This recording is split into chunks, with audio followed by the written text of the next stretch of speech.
अमित परिवार YouTube channel पर आप सभी का स्वागत है। आज हम लोग जो है विभिन्न प्रक्रम में थर्मोडायनेमिक्स का जो फर्स्ट लॉ है बेटा, ऊष्मागतिकी के प्रथम नियम का उपयोग देखेंगे। पिछले उसमें हम लोगों ने पढ़ा ऊष्मागतिकी के नियम। तो 3 नियम हम लोगों ने पढ़ा, एक प्रथम नियम, एक द्वितीय नियम और एक तृतीय वाले को जीरोथ लॉ कहते हैं। इन सब की चर्चा पिछले वीडियो में हुई थी। आज हम लोग पढ़ेंगे ऊष्मागतिकी के प्रथम नियम की उपयोगिता। ऊष्मागतिकी के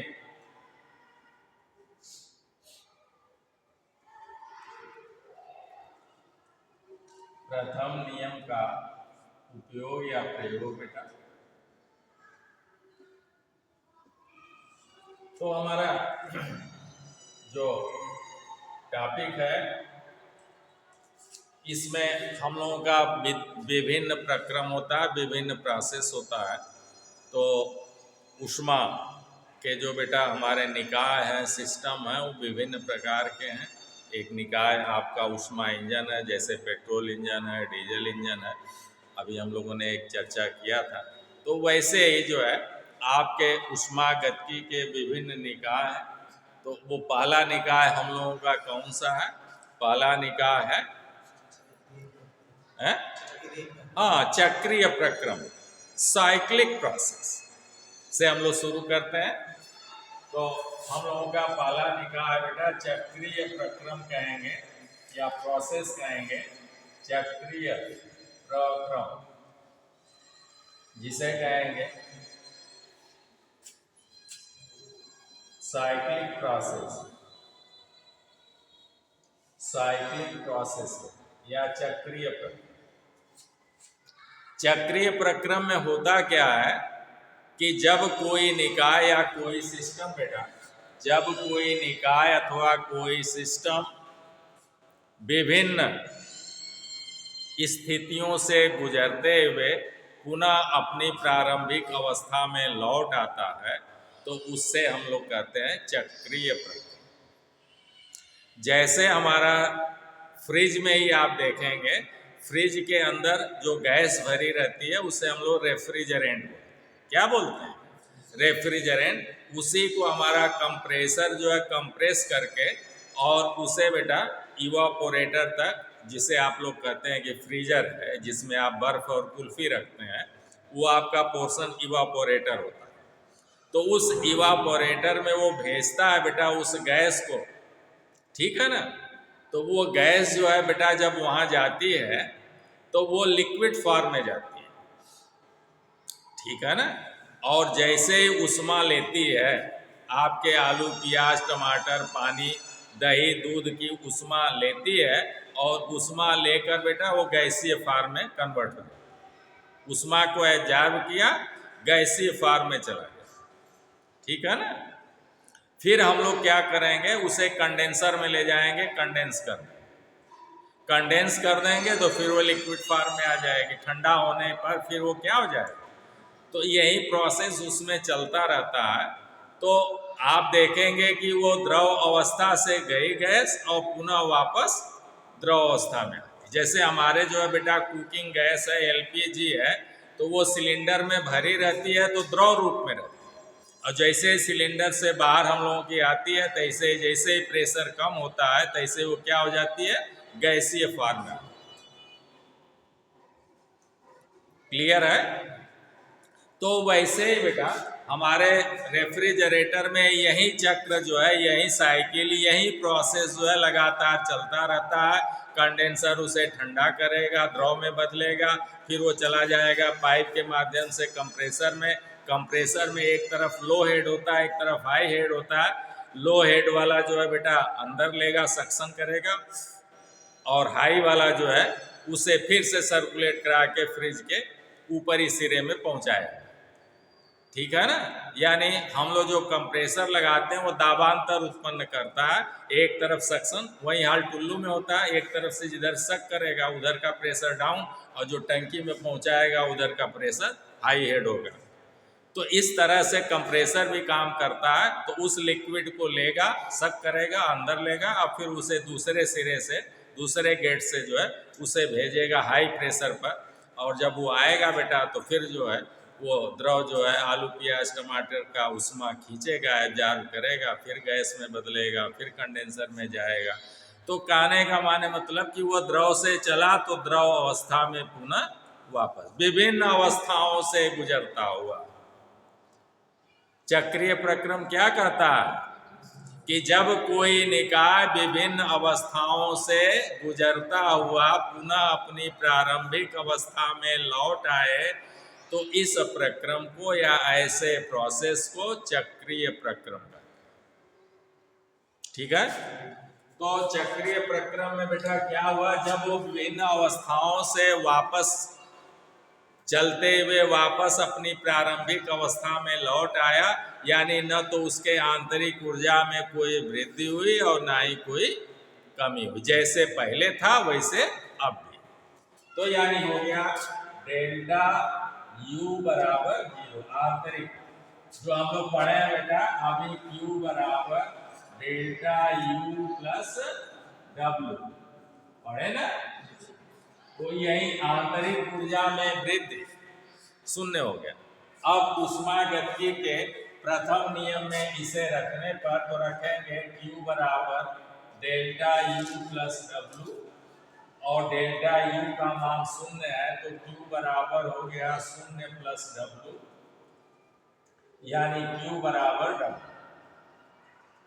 तो आप अब कहेंगे बेटा, अगर पूछे कि चक्रीय प्रक्रम में क्या होता है तो आप कहेंगे चक्रीय प्रक्रम में Q दी गई ऊष्मा है वह कार्य करने में प्रयुक्त होती है, आंतरिक ऊर्जा को बढ़ाने में प्रयुक्त नहीं होती है। निकाय को दी गई ऊष्मा ऊर्जा, निकाय को दी गई ऊष्मा ऊर्जा बेटा, इस निकाय को दी गई ऊष्मा ऊर्जा, निकाय को दी गई ऊष्मा ऊर्जा जो है ये Q बेटा, और ऊष्मा ऊर्जा केवल किसमें खर्च हो रही है, कार्य करने। और उसका उदाहरण कौन सा है, रेफ्रिजरेटर। एक समझ सकते हैं कि इसका एक उदाहरण है कि उसका भी रेफ्रिजरेंट जो है विभिन्न अवस्थाओं से गुजरते हुए पुनः अपनी प्रारंभिक अवस्था में लौट। पक्का हो गया। तो क्या हुआ कि चक्रीय प्रक्रम में बेटा साइक्लिक प्रोसेस में दी गई ऊष्मा केवल निकाय द्वारा कार्य करने में प्रयुक्त होती है या खर्च होती है। पक्का। चलो अब दूसरा बेटा आपका प्रोसेस है विलग निकाय। विलग निकाय, विलग निकाय को आइसोलेटेड कहेंगे। क्या कहेंगे, आइसोलेटेड, आइसोलेटेड प्रोसेस। देख रहा है बेटा, विलग निकाय यानी आइसोलेटेड प्रोसेस। तो ऐसा प्रोसेस बेटा, ऐसा प्रोसेस जो कार्य नहीं कर सकता, ऐसा प्रोसेस जो कार्य नहीं कर सकता यानी कार्य बराबर 0। ऐसा प्रोसेस जो कार्य नहीं कर सकता और ना ही ऊष्मा का आदान प्रदान कर सकता, और यानी बेटा Q बराबर भी 0। ये ऊष्मा न तो लेगा, Q क्या है, Q हमारी दी गई ऊष्मा ऊर्जा है, तो न तो ये ऊष्मा का आदान प्रदान करेगा। परिभाषा आप लिखे ही है कि बेटा वह निकाय जो न तो कार्य कर सकता है, न तो कार्य कर सकता है और ना ही ऊष्मा का आदान प्रदान कर सकता, ना ही ऊष्मा का आदान प्रदान कर सकता है, ऐसे निकाय को विलग निकाय, क्या कहते हैं? हाँ, विलग निकाय कहते हैं। और ऐसे प्रोसेस को बेटा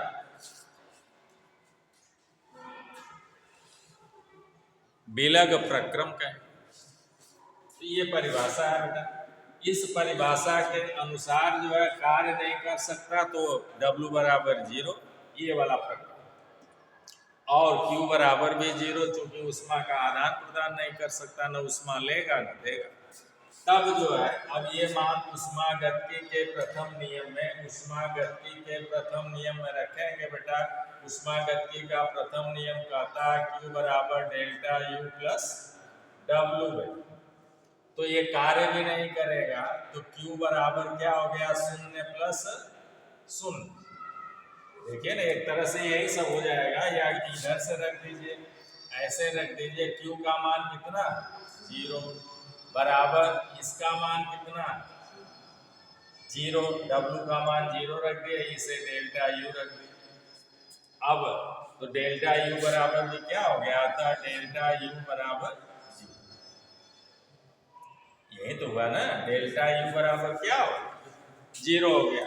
यानी आंतरिक ऊर्जा शून्य, आंतरिक ऊर्जा शून्य नहीं हो, यानी ये डेल्टा U क्या है? आंतरिक ऊर्जा में वृद्धि शून्य। डेल्टा U क्या है? आंतरिक ऊर्जा में वृद्धि शून्य, यानी उसकी आंतरिक ऊर्जा में कोई परिवर्तन नहीं होगा। पहले से जितनी उसकी आंतरिक ऊर्जा है वो उतने बनी रहेगी, उसमें कोई वृद्धि नहीं। तो इस तरह से आप कहेंगे कि बेटा विलग निकाय में आंतरिक ऊर्जा में कोई परिवर्तन नहीं होता है। उसकी आंतरिक ऊर्जा जितना पहले है उतने निश्चित रहती है या नियत रहती है। उसमें न तो बढ़ोतरी होती है ना ही घटोत्तरी। पक्का हो गया। अब तीसरा निकाय आपका समदाबी। क्या? समदाबिक।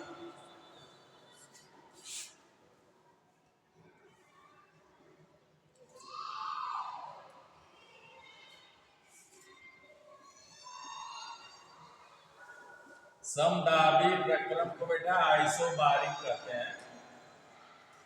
Isobaric process. तो सम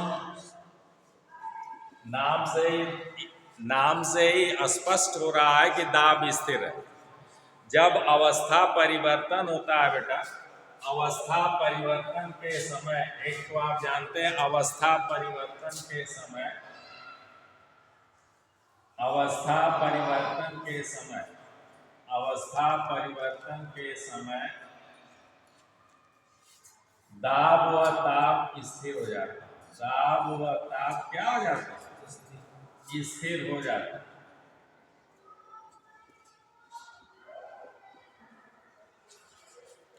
जैसे बेटा, जैसे जैसे भाप का बनना, भाप का बनना और पानी का जमना, क्यों है? या बर्फ बनना, बर्फ बनना। पानी जब जमता है अवस्था का परिवर्तन शुरू हो जाता है। पानी लिक्विड है और वो ठोस, बर्फ क्या है? ठोस। तो अवस्था का परिवर्तन। भाप का बनना, भाप भी जल से बनता है बेटा। तो जल लिक्विड है और भाप जो है गैस है। ये अवस्था परिवर्तन। बॉयलर में पानी का उबलना, ये भी जो है एक तरह से अवस्था परिवर्तन है। तो ये सारे में ये सब इसके उदाहरण है अवस्था परिवर्तन बेटा। हमारा जल जैसे बर्फ में बदल रहा है, जल हमारा वाष्प में गैसीय फॉर्म में आ रहा है, तो ऐसी दशा में ताप व दाब दोनों स्थिर हो जाते हैं। और ऐसे समय में दी गई ऊष्मा, दी गई ऊष्मा Q बराबर हम लोग ml से ज्ञात हैं। दी गई ऊष्मा Q बराबर ml से ज्ञात है। बोलिए ना, किससे ज्ञात कर? हाँ, वैसे दी गई उष्मा, वैसे दी गई उष्मा Q बराबर ms डेल्टा T से ज्ञात करते हैं। कब तक? मान लीजिए पानी को गर्म कर रहे हैं, तो पानी को गर्म करते समय, पानी को गर्म कर रहे हैं बेटा, गर्म कर रहे हैं, तब उष्मा दी गई उष्मा Q बराबर ms डेल्टा T से, ये कहाँ तक? 100 डिग्री सेंटीग्रेड। और पानी 100 पर जब उबलने लगेगा, पानी 100 पर उबलने लगेगा, यहाँ T का मान 100 तक रखेंगे, पानी का द्रव्यमान नियम का मान कुछ रहेगा, विशिष्ट उष्मा 1 रखेंगे, डेल्टा T का मान 100 तक गर्म कर, तब उबलना शुरू होगा। इसीलिए लिखा गया है हमेशा कि भाई पानी का जो क्वथनांक है या बॉइलिंग टेम्परेचर है, वो यहाँ पर धरातल पर जो है, प्लेन में जो है 100 डिग्री है, पहाड़ों पर कम। पहाड़ों पर पानी ऊंचाई होने से वहाँ वायुमंडलीय दाब कम है, इसलिए पानी 80-90 पर ही उबलने लगता है और दाल वहाँ नहीं पकती। तो ये उष्मा, दी गई उष्मा का फार्मूला जो है ये बेटा 100 डिग्री तक, और 100 डिग्री पर पानी उबलने लगेगा, यानी अवस्था का परिवर्तन होने लगेगा, पानी भाप में कन्वर्ट होने लगेगा, भाप गैसीय अवस्था है, पानी द्रव अवस्था है, इसी को कहेंगे अवस्था परिवर्तन। तब हम लोग दी गई उष्मा, क्योंकि आपसे बहुत पूछता है कि जब अवस्था परिवर्तन होता है तो ताप स्थिर हो जाता है, 100 का 100 ही रहता है। अब पारा जो है थर्मामीटर का 100 से 101, 102, 103 क्यों नहीं हो रहा है? जबकि आपका बर्नर लगातार उष्मा दिए जा रहा है, उष्मा दिए जा रहा है। उसी उष्मा को कहते हैं जिसको थर्मामीटर शो नहीं कर रहा है, अवस्था परिवर्तन शुरू हो गई है, थर्मामीटर 100 का 100 पर ही रुका है, तो हमारे बर्नर की उष्मा जा कहाँ रही है? तो वो जा रही है बेटा आपके पानी के अणुओं के बीच की बाइंडिंग एनर्जी को तोड़ने में खर्च हो रही है, जिसको कि थर्मामीटर शो नहीं कर रहा है। उसी उष्मा को कहते हैं गुप्त उष्मा, लैटेंट हीट। ये है गुप्त उष्मा, लैटेंट हीट। और इसका मान जो है वाष्पन, तब आप ज्ञात करेंगे Q बराबर ml, Q बराबर ml। ये कब ज्ञात करेंगे? अवस्था परिवर्तन के समय, अवस्था परिवर्तन के समय बेटा ये फार्मूला लगा। जब पानी उबलना शुरू हो जाएगा, उसके बाद पूछेगा कि भाई कितनी उष्मा ऊर्जा दी जा रही है, तो ये वाला फार्मूला लगेगा, ये वाला नहीं लगेगा। और पानी का ताप जब तक बेटा 100 के अंदर पूछेगा, 90 डिग्री करना है, 70 डिग्री करना है, तब तक या T का 90-70 करते रहेंगे, तब ये फार्मूला। अगर आपसे कह दिया कि भैया 1 लीटर पानी है और उसको पूर्णतः जो है वाष्प बनाकर, भाप बनाकर उड़ा देना है, तब पहले 100 तक उसको गरमाएंगे तो ये फार्मूला लगाएंगे, और फिर जो है उसे भाप बनाकर उड़ाने में कितनी उष्मा यहाँ से क्यों देंगे, उसके लिए ये फार्मूला लगाएंगे, और इन दोनों को प्लस कर देंगे, जोड़ देंगे, तब कुल दी गई उष्मा का मान ज्ञात हो जाएगा कि 1 किलो पानी को पूर्णतः भाप बनाकर भगोना खाली करने में या उड़ाने में कुल कितनी उष्मा ऊर्जा दी जाएगी। पक्का हो गया? जहां पर आप यह का मान बेटा वाष्पन की गुप्त उष्मा जानते हैं, वाष्पन, वाष्पन की गुप्त उष्मा, वाष्पन की गुप्त उष्मा है बेटा 536 कैलोरी प्रति ग्राम। ठीक है ना? या फिर इसमें की लगा देंगे बेटा, तो हो जाएगा किलो कैलोरी प्रति किलोग्राम, किलो कैलोरी प्रति किलोग्राम। ठीक है ना? अथवा जूल प्रति किलो भी कह सकते, अथवा देखिए ना, यहां से L बराबर पक्षांतर करेंगे तो Q बाई M हो जाएगा। यही लैटेंट हीट, इसका मान कैलकुलेट करके बेटा वाष्पन की गुप्त उष्मा इतनी बताई गई है, और बर्फ के गलन की गुप्त उष्मा, बर्फ के गलन की गुप्त उष्मा है 80 कैलोरी, 80 कैलोरी प्रति ग्राम, या फिर के लगा देंगे तो किलोग्राम, किलो कैलोरी पड़ेगा। तो देखिए गुप्त उष्मा यल का मान अगर गलन की रहेगी बेटा तो वहां 80 रखेंगे, और वाष्पन की भाप बना रहे हैं तो यल का मान यहाँ यल का मान 536 रखेंगे। तो यल बराबर हो गया Q/m, और Q को कैलोरी में मापेंगे, कैलोरी में, तो द्रव्यमान को ग्राम में मापेंगे। तो इस तरह से गुप्त उष्मा यल का मात्रक हो गया कैलोरी प्रति ग्राम या किलो कैलोरी प्रति ग्राम, अथवा कैलोरी को जूल में भी बदल लेते हैं बेटा तो हो जाएगा जूल प्रति किलोग्राम भी आप कह सकते हैं, या किलो कैलोरी प्रति किलोग्राम ऐसे भी कह सकते हैं। अब देखिए अगर बेटा बर्फ को जल में बदलना है तो बर्फ को गर्म करना होगा, बोलिए ना। और अगर बेटा पानी को बर्फ में बदलना, ये आपका बेटा पानी है, इस पानी को बर्फ में बदलना है तो हमारा पानी क्या पानी में से फ्रिज हमारा क्या करता है, इसमें से उष्मा जो है बेटा उष्मा निकाल कर वातावरण में डालता है, वातावरण में उष्मा डालता है। तो धीरे धीरे ये पानी क्या होता है, फिर ये जैसे वातावरण में उष्मा डालता रहेगा बेटा ये पानी धीरे धीरे बर्फ में बदल जाएगा, यही तब बर्फ बन जाएगा। तो इस तरह से देखिए पानी से उष्मा निकाली जा रही है, तो आपका फार्मूला एक तरह से कहेंगे तो Q बराबर -ml किया जा रहा है, Q बराबर -ml किया जा रहा है। इस तरह से अगर आपसे बहुत पूछता है, कई बार पूछा भी है कि पानी की ऊर्जा ज़्यादा है या पानी की आंतरिक ऊर्जा ज़्यादा है या पानी की स्थितिज ऊर्जा ज़्यादा है, किसकी ऊर्जा ज़्यादा है, तो पानी की ऊर्जा ज़्यादा है। और पानी की ऊर्जा को फ्रिज जो है खींचता है उसकी उष्मा ऊर्जा को और वातावरण में डालता है बेटा, तब उसकी पानी की आंतरिक ऊर्जा घटते घटते घटते घटते वो बर्फ बन जाता है। इस तरह से आप कहेंगे कि बर्फ की ऊर्जा कम है, बर्फ की ऊर्जा कम है और जल की ऊर्जा, जल की ऊर्जा ज्यादा है। किसमें ऊर्जा ज्यादा है, पूछता है कि 1 ग्राम पानी है और 1 ग्राम जल है, किसमें ऊर्जा ज्यादा है, जल में ऊर्जा ज्यादा है। इसीलिए जल के अणु बेटा चल रहे हैं। और जाम कब होते हैं, जब बर्फ बनता है। बर्फ कब बनता है, जब जल की उष्मा ऊर्जा को फ्रिज जो है खींचकर वातावरण में डालता है। तो इस तरह से जल की ऊर्जा कम होने लगती है, कम होते होते वो बर्फ बन जाता है, यानी बर्फ की ऊर्जा घट गई और जल की ऊर्जा ज्यादा है। पक्का।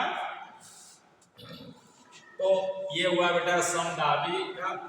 ऐसे ही बेटा समतापी प्रक्रिया, ऐसे ही कौन सा प्रक्रम है, समतापी, समतापी प्रक्रम। तो समतापी प्रक्रम आप पढ़े बेटा कि अवस्था परिवर्तन के समय ताप और दाब दोनों स्थिर हो जाता है, तो ताप स्थिर हो जाता। समतापी प्रक्रम में मतलब ताप स्थिर, और ताप स्थिर तो आदर्श, अगर आदर्श गैस लें बेटा हम लोग, आदर्श गैस की आंतरिक ऊर्जा, आंतरिक ऊर्जा बेटा डेल्टा U जो है आंतरिक ऊर्जा ताप पर निर्भर करती है। किस पर निर्भर होती है, ताप पर निर्भर करती है भाई, याद कर लीजिए। बहुत पूछता है ऊर्जा, आंतरिक ऊर्जा किस पर निर्भर करती है, ताप पर निर्भर करती है। चूंकि ये समतापी प्रक्रम है इसलिए ताप में कोई वृद्धि नहीं हो रही, बोलिए ना भैया। ताप में जब कोई वृद्धि नहीं हो रही तो आंतरिक ऊर्जा में भी वृद्धि का मान 0 होगा। अतः डेल्टा U बराबर 0 हो जाएगा। नाम है बेटा समताप। अवस्था परिवर्तन के समय ताप स्थिर हो जाता है। जब तक पानी खौलता रहेगा, पूरा पानी भगोने का भाप में बदलकर उड़ नहीं जाएगा, तब तक पारा 100 का 100 पर ही रुका रहेगा। इसीलिए कहा जाता है कि पानी का क्वथनांक 100 डिग्री है। तो 100 का 100 पर रुका है तो कौन सा हो रहा है? समताप प्रक्रम उस समय लागू है, और ताप हमेशा 100 का 100 बना उबलते समय अवस्था के परिवर्तन के समय। तो डेल्टा यू बराबर भी, चूंकि ताप पर निर्भर करता है और ताप स्थिर है, अतः आंतरिक ऊर्जा में कोई परिवर्तन नहीं हो रहा है। डेल्टा यू बराबर 0। अब ऊष्मागतिकी के प्रथम नियम पर दी गई ऊष्मा Q बराबर डेल्टा U प्लस W में अगर मान रखें बेटा, तो Q बराबर 0 प्लस W, इसका मान 0 है, प्लस W, इसलिए Q बराबर W। यानी बेटा आदर्श गैसों में दी गई ऊष्मा जो है कार्य करने में ही प्रयुक्त होती है, या दी गई ऊष्मा गैस द्वारा किए गए कार्य के बराबर। पक्का हो गया। अब आता है हम लोगों का अगला जो है वो है आपका एडियाबैटिक प्रोसेस। एडियाबैटिक प्रोसेस बेटा, जिसे हम लोग कहते हैं रुद्धोष्म प्रक्रम। कौन सा? रुद्धोष्म प्रक्रम। वह प्रक्रम जो न तो बाहर से ऊष्मा अंदर ले और ना ही अंदर की ऊष्मा बाहर जा सके, ऐसे प्रक्रम को रुद्धोष्म प्रक्रम। क्या वह प्रक्रम बेटा? वह प्रोसेस जिसमें न तो बाहर से ऊष्मा अंदर जा सके और ना ही अंदर की ऊष्मा बाहर जा सके। ये आपके डीजल इंजन और पेट्रोल इंजन में भी होता है। इसीलिए जो है बेटा सिलेंडर और पिस्टन एयर टाइट होते हैं। ऊष्मा जब आप लोगों का जो है वाल्व खुलता है तो धुआं बाहर निकलता है, नहीं तो अंदर वाल्व लगे हैं, इनलेट वाल्व, एग्जॉस्ट वाल्व सब लगे हुए हैं, वो वाल्व बंद रहते हैं। जब तक आपके फ्यूल का दहन होता है तब तक वाल्व सारे बंद होते हैं, और वो सिलेंडर के अंदर दहन की प्रक्रिया होती है। इस तरह से बाहर की ऊष्मा न तो सिलेंडर के अंदर जा पाती है और ना ही सिलेंडर की ऊष्मा बाहर वातावरण में जा पाती है। इस तरह से जो हमारे फ्यूल का दहन होता है, उसका एक्सपेंशन होता है, फैलाव होता है, प्रसार होता है। आप लोग पढ़े हैं ना कि एक सक्शन स्ट्रोक होता है, एक कंप्रेशन स्ट्रोक होता है, एक पावर स्ट्रोक होता है, एक एग्जॉस्ट स्ट्रोक होता है। तो जो कंप्रेशन होता है और जो बेटा पावर स्ट्रोक होता है वो पूर्णतः एडियाबैटिक होता है। कौन कौन? हाँ, आपके इंजन में 4 स्ट्रोक इंजन जो आप लेते हैं बेटा, 4 स्ट्रोक में पहला है सक्शन, पहला क्या सक्शन, दूसरा है कंप्रेशन, कंप्रेशन राइट, और तीसरा पावर, और चौथा एग्जॉस्ट।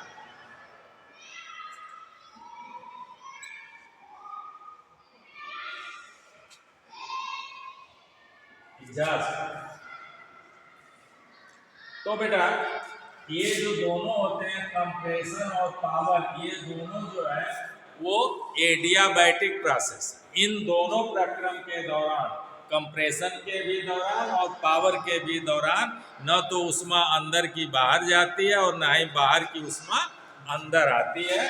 तो ऐसे प्रक्रम को हम लोग रुद्धोष्म प्रक्रम। अब जब बाहर से ऊष्मा अंदर नहीं जाएगी और अंदर से ऊष्मा बाहर नहीं आएगी तो Q का मान क्या होगा? 0। ली गई ऊष्मा अथवा दी गई ऊष्मा Q का मान क्या होगा? तब Q बराबर 0। अब ऊष्मागतिकी के प्रथम नियम पर रखें बेटा, तो लिखेंगे Q बराबर डेल्टा U प्लस W। बेटा दिख रहा? तो यहाँ पर बेटा 0 बराबर डेल्टा U प्लस W, बोलिए ना। अथवा बेटा आप कहेंगे W बराबर माइनस डेल्टा U, या डेल्टा U बराबर माइनस W। बोलिए ना, डेल्टा यू बराबर इधर पक्षा माइनस डब्ल्यू, या आप कहेंगे डब्ल्यू बराबर माइनस डेल्टा यू, ठीक है ना। चलिए, तो ऐसे लिख लिया। अब ये क्या बता रहा है बेटा कि एडियाबैटिक प्रोसेस में चूंकि न तो ऊष्मा ली जाती है और ना ही दी जाती है, इस तरह से कोई एडियाबैटिक सिस्टम यदि कार्य करता है तो वो कार्य करने में अपनी आंतरिक ऊर्जा ही खर्च करता है, माइनस करता है। कार्य भी ऊर्जा है, आंतरिक ऊर्जा भी ऊर्जा है। तो अगर कोई एडियाबैटिक प्रोसेस में कार्य होता है तो वो क्या करता है, अपनी ही आंतरिक ऊर्जा को माइनस करता है या खर्च करता है। इसका सबसे बड़ा एग्जाम्पल है बेटा, जो इसका सबसे बड़ा एग्जाम्पल है वो है टायर का दगना। आपके साइकिल के टायर का दगना, मोटरसाइकिल के टायर का दगना जब दगता है बेटा, तो हवा इतना तेजी से ऑल ऑफ सडन निकलती है वायुमंडल में कि न तो वायुमंडल का ताप उसमें घुस पाता है और ना ही हमारे टायर से जो वायु निकल रही है उसका ताप जो है वायुमंडल में जा पाता है ऑल ऑफ सडन। केवल फ्यू सेकेंड की कहानी है, ठीक है ना। ये प्रक्रम इतना तेजी से होता है जो टायर का दगना है कि उसमें टायर की जो वायु है उसकी ऊष्मा न तो वातावरण में जा पाती है और ना ही वातावरण की ऊष्मा टायर वाली वायु में आ पाती है। और फिर क्या होता है, टायर से निकली वायु वायुमंडलीय दाब के विरुद्ध कार्य करके वायुमंडल के गैस के अणुओं के बीच में अपने अणुओं को सेट करती है। इस तरह से वायुमंडलीय दाब के विरुद्ध उसको कार्य करना पड़ता है और वो कार्य करने में हमारी टायर वाली गैस अपनी ही आंतरिक ऊर्जा को खर्च करती है, अपनी ही आंतरिक ऊर्जा का प्रयोग करती है, जिससे उसकी आंतरिक ऊर्जा माइनस हो जाती है, घट जाती है। और आंतरिक ऊर्जा घटेगी बेटा तो ताप पर निर्भर करती है, अतः उसका ताप भी जो है गिर जाता है। और इस तरह से टायर से निकलने वाली वायु हमें ठंडी प्रतीत। यही क्वेश्चन पूछता है कि जब टायर दबता है तो उससे निकलने वाली वायु ठंडी क्यों प्रतीत होती, किसके कारण? एडियाबैटिक प्रक्रम के कारण, या आप कहेंगे रुद्धोष्म प्रक्रम के कारण। रुद्धोष प्रक्रम में क्या होता है बेटा, तो आप कहेंगे किया गया कार्य जो है अगर ये प्रक्रम करता है बेटा तो अपनी ही आंतरिक ऊर्जा को खर्च करता है। इसे आप ऐसे भी लिख सकते हैं डेल्टा यू बराबर माइनस डब्ल्यू, ठीक है ना, बोलिए भैया। या आप लिख सकते हैं डब्ल्यू बराबर माइनस डेल्टा यू, ऐसे लिख सकते हैं। तो जब एडियाबैटिक प्रक्रम में न तो उसे बाहर से भाई कुछ मिल रहा है ऊष्मा ऊर्जा कार्य करने के लिए, तो वो गैस जो वातावरण में विलीन होने के लिए अपनी ही आंतरिक ऊर्जा को खर्च करके और कार्य करती है, जिससे कि उसका ताप गिर जाता है और ठंडी प्रतीत होती है। तो चलिए, आज का टॉपिक यही समाप्त होता है, फिर मिलते हैं अगले वीडियो में। तब तक के लिए आप लोगों को